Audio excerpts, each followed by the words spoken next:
I'm just asking you. You're a good guy. I voted for you. I know you're a nice guy. This is important. You need to leave. Here, can I give you a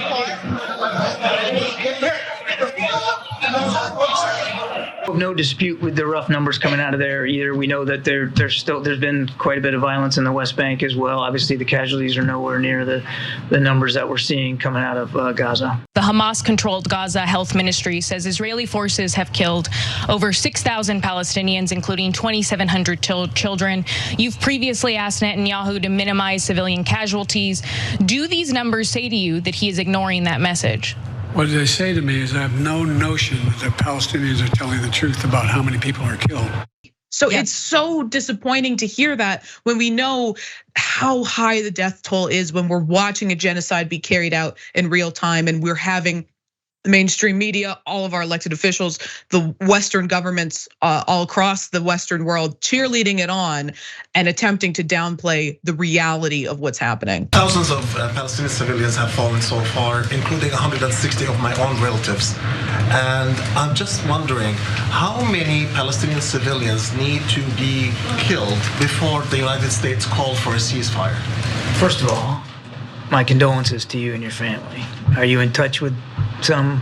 Well, that are as much as I can. Not as much as you'd like to be, yeah. But I'm very sorry to hear that. I'm very sorry to hear that. And so I can see this is obviously personal for you.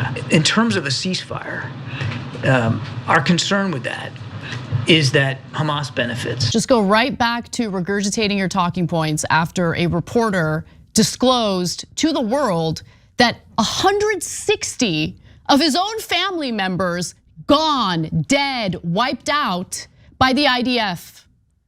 Okay, are you able to be in touch with, Kirby realized halfway through his response, you probably aren't able to get in touch with 160 of your family members who have died as a result of the IDF's brutality in Gaza, which has complete disregard for the lives of innocent civilians.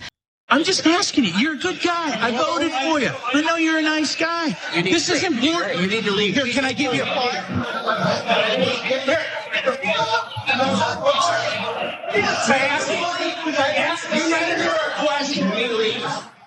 So I asked him a question.